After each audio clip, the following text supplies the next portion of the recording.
Hello everyone, I'm Colin Graham. I'm the animation director on Watch Dogs, and today I'm excited to present to you a vertical slice of the Watch Dogs free roaming experience. So actually, this is not a mission. Everything we're going to showcase today is completely systemic, and we're free to do as we please. We start off in the wards, the low-income district of our interpretation of Chicago. When creating the world of Watch Dogs, we wanted to stay true to the city and give a unique flavor to each and every neighborhood, not only in terms of the architecture, but also in terms of the people that you'll encounter and what is happening in their day-to-day lives. In the wards, you'll see working-class citizens, rusty cars, gang members, abandoned houses, and low-grade pawn shops. It's really not the kind of place that you're going to want to be alone after dark.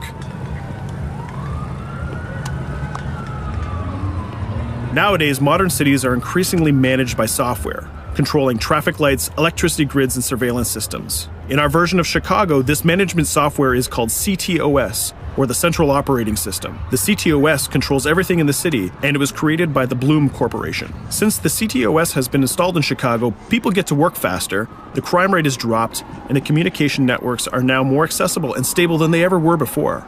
It goes without saying that if everything is connected, somebody able to take over the system would be extremely powerful. At this point in the game, we don't have control over this district's CTOS system. The icons that you see over people's head mean that we cannot hack into their mobile devices at the moment. We need to find the CTOS control center, install a backdoor virus into the system to take control over all of the infrastructure in this district. There it is, the CTOS control center.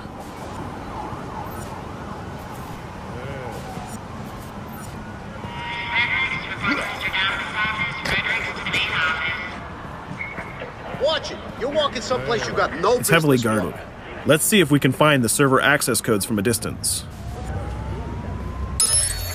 With cameras, we can explore restricted areas without being spotted, tag different guards, and access details on their lives. What the hell is she doing with that weasel motherfucker? It seems that Bloom employees all have a sort of shady past.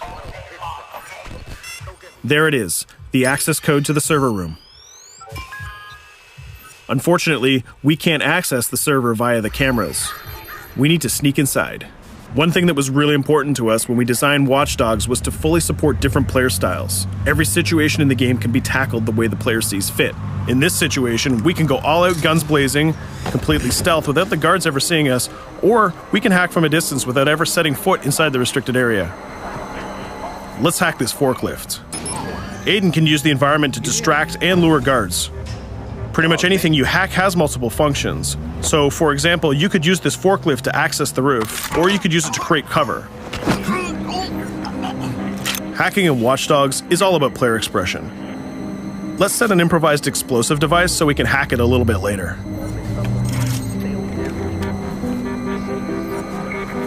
You'll also notice Aiden's low-profile stance. This indicates when the guards are unaware of our presence. We'll try to reach the upper level of the building to see if we can gain a vantage point over our opponents. Everything in the environment can be hacked, so we're going to make some dynamic cover. That's how you spend a day off. Some quality meat. We'll use this forklift to lure the guard towards our IED that we set earlier. Let's see how this plan unfolds. You're working them on.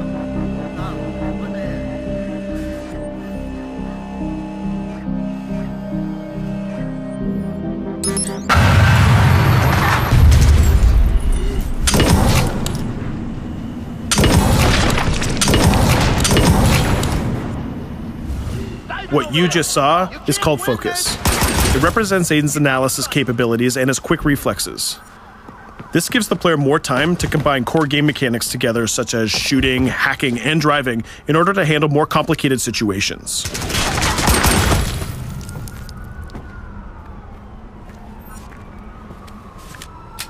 Now we can access that control room.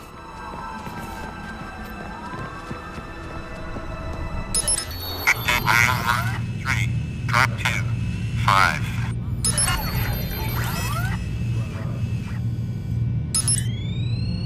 Now we'll be able to hack all of the devices connected to the CTOS within the districts. Thousands of cameras, traffic lights, the electricity grid, and most importantly, all of the citizen information profiles. We can also benefit from the Chicago Police Department Crime Prediction System, which uses facial and pattern recognition to spot potential criminals or potential victims.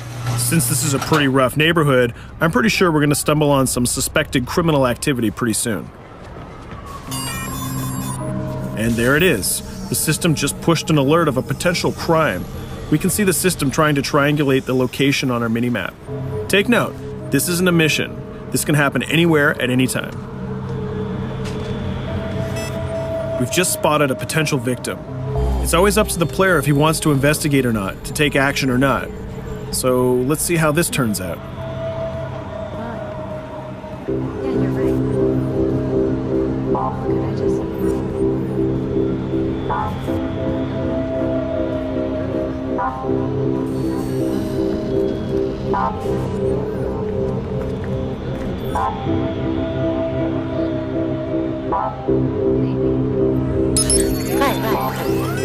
You think you're leaving me? Huh?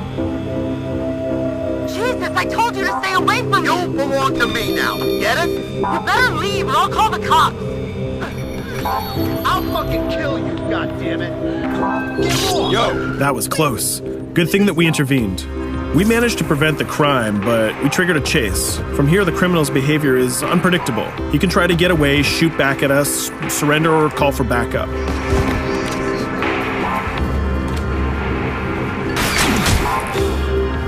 It seems like he decided to get away by car. Let's chase him down. In Watch Dogs, we have a wide variety of vehicles. Each one of them has their own unique properties and handling. Let's see how we can use the CTOS to our advantage to neutralize this criminal and leave the cops to deal with him later.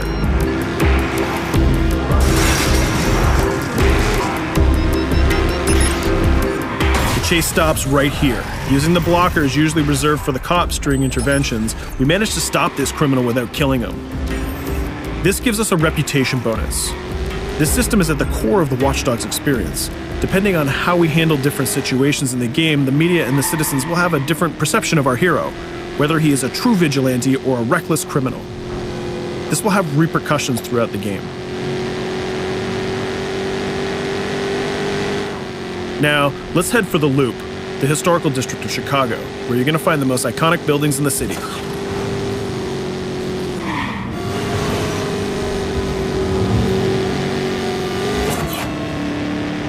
We're going to go to a gun shop to see what arsenal is available for players. The economy is a big part of Watch Dogs. Players will be able to grow their arsenal with weapons and craft their tools in order to increase their power and their hacking abilities.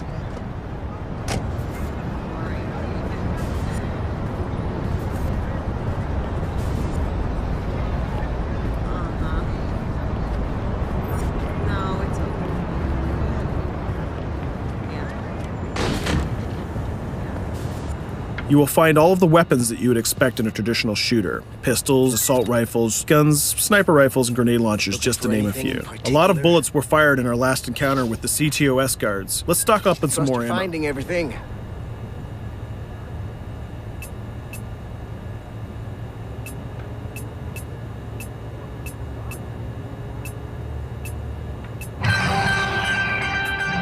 As we mentioned earlier, the media keep track of your actions and the citizens are going to react according to the perception that they have of you. Here, the media is reporting a crime in which you are the #1 suspect. The gun shop owner recognized you and decided to trigger a silent alarm to notify the police. Copy that. Possible wanted suspect presumed armed and dangerous. Police are now trying to locate the source of the threat using the surveillance system in the city, represented by the yellow circles on the minimap. Come in, PH3.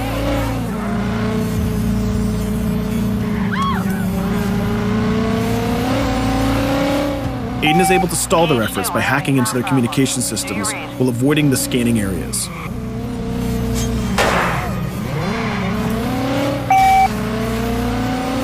PH units, do you copy? Repeat, squad to all PH units. Once they've lost our trail, we can go back to our activities.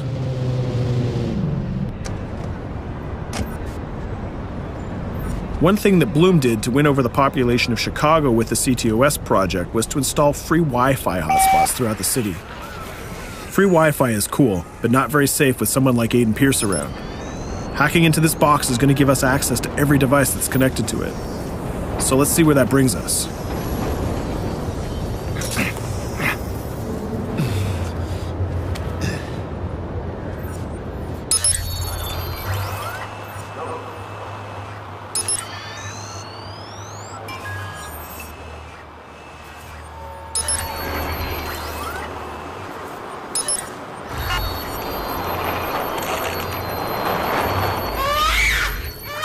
We just hacked into the webcam of a laptop. It seems that we're in the apartment of a mother and we can hear her baby crying in the background.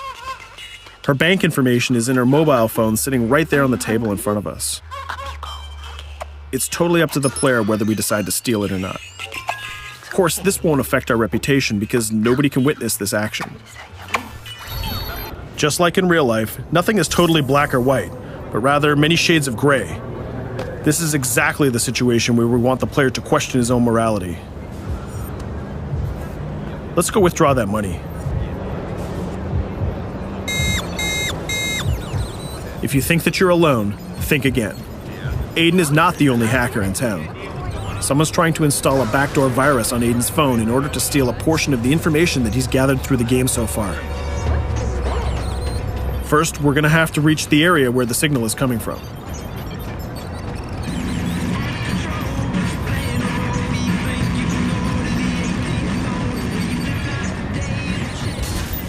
Using our profiler, we're going to try to identify the hacker before the installation finishes.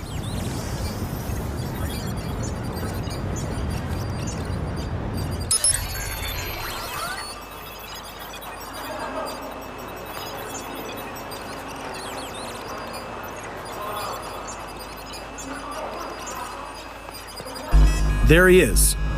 In Watch Dogs, things aren't always what they seem to be. This is actually another player that seamlessly came into our single-player experience. Let's not let him get away with this. We're going to teach this guy a lesson.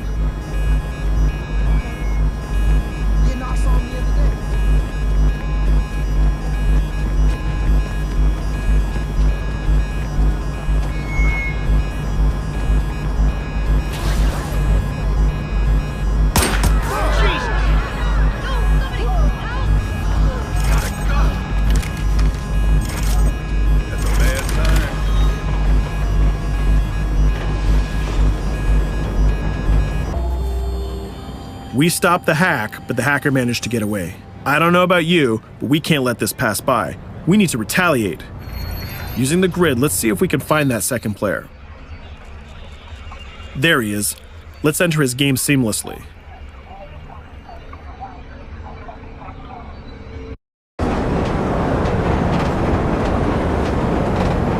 The second player is not yet aware of our presence. If we act carefully, he might think that we're one of the many NPCs in the city.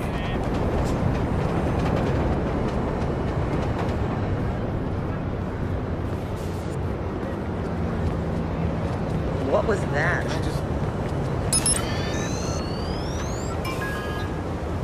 So let's find a place to hide and start hacking. What's going on?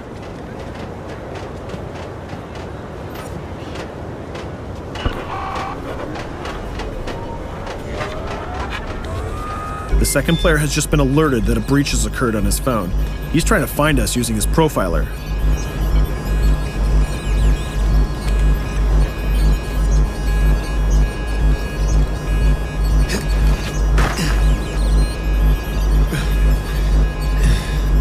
He's dangerously close. Let's hide in the car.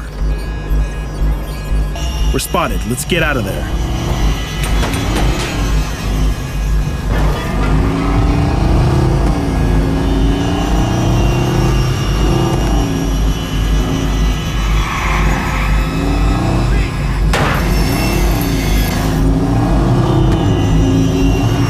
Let's set up an ambush right here. By dragging the other player back here into the alley, we make sure that no civilians get hurt during the firefight. We didn't succeed in hacking the second player, but we did get a little bit of revenge. So that's what we have time for today. We hope you enjoyed our quick gameplay session. Stay tuned for more about Watch Dogs.